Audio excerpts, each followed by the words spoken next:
दोस्तों, रशिया ने इंडिया को कॉल किया। पुतिन और मोदी के बीच की फोन बातचीत ने दुनिया की पॉलिटिक्स हिला दी है।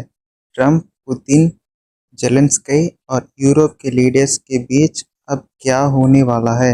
आज हम डिटेल में समझेंगे कि ये कॉल क्या क्या मतलब था और इसका असर इंडिया के फ्यूचर और वर्ल्ड पॉलिटिक्स पर कैसे पड़ेगा।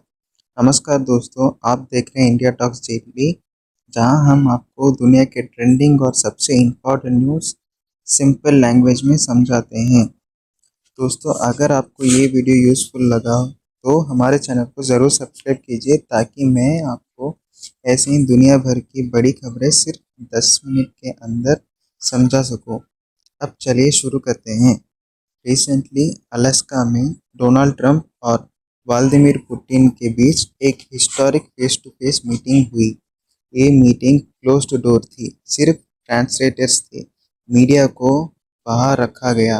रिपोर्टर्स के मुताबिक यूक्रेन, नाटो और ग्लोबल रिकॉग्निशन की बात सबसे ज़्यादा चर्चित रही। ट्रंप नोबेल पीस प्राइज की डिमांड जैसे दिख रहे थे, जबकि पुतिन अपना इन्फ्लुएंस यूरोप और एशिया में बढ़ाने पर फोकस कर रहे थे। इसके तुरंत बाद पुतिन ने एक अनएक्सपेक्टेड स्टेप लिया। उन्होंने नरेंद्र मोदी को फ़ोन किया। पुतिन ने मोदी को फ़ोन करके Ukraine conflict, Russia India tyres और ऑयल ट्रेड पर बात की। यूक्रेन वॉर के कॉन्टेक्स्ट में रशिया चाह रहा है कि इंडिया एक बैलेंसिंग रोल प्ले करे। पुतिन ने स्पेशली कहा, रशिया चाहता है इंडिया वेस्ट और रशिया के बीच एक ब्रिज बनकर पीस प्रोसेस में रोल प्ले करे। रशिया ने यूक्रेन के साथ चल रही टॉक्स के बारे में अपडेट दिया। एनर्जी और डिफेंस कॉरपोरेशन को और ज़्यादा मजबूत करने की बात हुई। मोदी ने जवाब में कहा, इंडिया हमेशा पीस के साइड में है और डिप्लोमेसी ही सॉल्यूशन है। यूक्रेन के प्रेसिडेंट वोलोडिमिर ज़ेलेंस्की अभी यूरोपियन लीडर्स के साथ ट्रंप से मिलने वाले हैं। यूक्रेन चाहता है कि यूएस और यूरोप उनको सिक्योरिटी और नेटो का सॉलिड सपोर्ट दे, लेकिन पुतिन ने क्लियर कर दिया है कि नेटो का एक्सप्लेनेशन रशिया के लिए एक्सेप्टेबल नहीं होगा। यहाँ पर इंडिया एक ट्रिकी सिचुएशन में है। एक तरफ यूक्रेन और वेस्ट के साथ गुड रिलेशंस मेंटेन करना, दूसरी तरफ रशिया का ओल्ड फ्रेंड रहना। ट्रंप की सोच ज़्यादा पर्सनल रिकग्निशन पर फोकस है। उनको लगता है अगर यूक्रेन और रशिया के बीच पीस हो जाता है तो उनको नोबेल पीस प्राइज मिलेगा। इस वजह से ट्रंप ग्लोबल स्टेज पर एक डील मेकर बनने की कोशिश कर रहे हैं। लेकिन असली कॉन्सर्न है, क्या उनकी फोकस सिर्फ प्राइस पर है या एक्चुअल लॉन्ग टर्म पीस पर। आज रात ट्रंप यूरोपियन लीडर्स और यूक्रेन के प्रेसिडेंट ज़ेलेंस्की एक साथ बैठकर बातचीत करने वाले हैं। यूरोप चाह रहा है कि ट्रंप पुतिन पर प्रेशर बनाए, लेकिन पुतिन का फ़ोन मोदी को दिखाता है कि वो ऑल्टरनेट एलाइज ढूंढ रहे हैं।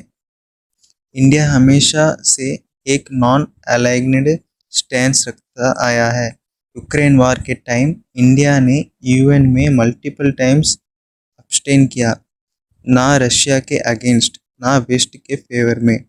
अब पुतिन का मोदी को फ़ोन करना एक क्लियर साइन है कि रशिया चाह रहा है इंडिया को मीडिएटर बनाया जाए।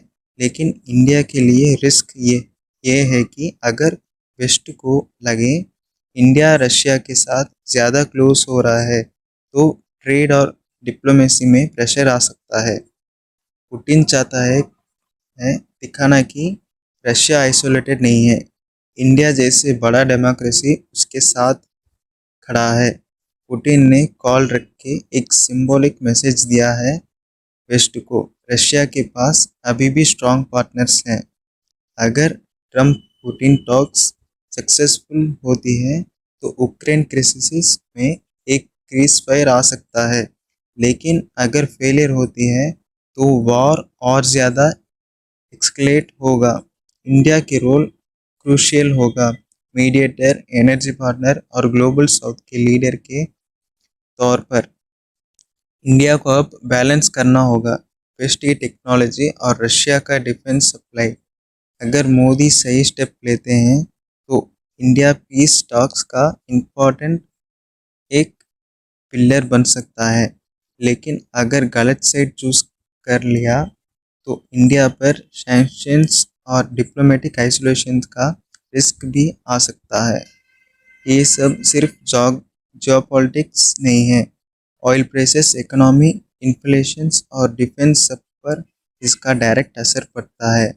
अगर यूक्रेन वॉर ख़त्म होता है तो पेट्रोल डीजल सस्ता होगा, ग्लोबल इकोनॉमी स्टेबल होगी। अगर वॉर बढ़ता है, प्राइसेस और इन्फ्लेशन डबल स्पीड से बढ़ेंगे। पुतिन मोदी कॉल एक सिंबॉलिक स्टेप है जो दिखाता है कि इंडिया का ग्लोबल इम्पोर्टेंस बढ़ रहे हैं। ट्रंप अपने पर्सनल रिकॉग्निशन के पीछे हैं, यूरोप सिक्योरिटीज के पीछे हैं, यूक्रेन सर्वाइवल के पीछे हैं और रशिया इन्फ्लुएंसेस के पीछे है। और ये सब के बीच इंडिया एक साइलेंट पावर बनकर उभर रहा है। दोस्तों, आपको क्या लगता है, क्या इंडिया को मीडिएटर बनना चाहिए या स्ट्रिक्टली न्यूट्रल रहना चाहिए? अपना ओपिनियन कमेंट में ज़रूर शेयर कीजिए। अगर आपके पास कोई टॉपिक है जिससे हम बात अगले वीडियो में बात करें तो मुझे मैसेज कीजिए या हमारे सोशल मीडिया पर मैसेज कर सकते हैं। लिंक आपको डिस्क्रिप्शन में मिल जाएगा। और हाँ, वीडियो को लाइक और शेयर ज़रूर कीजिए।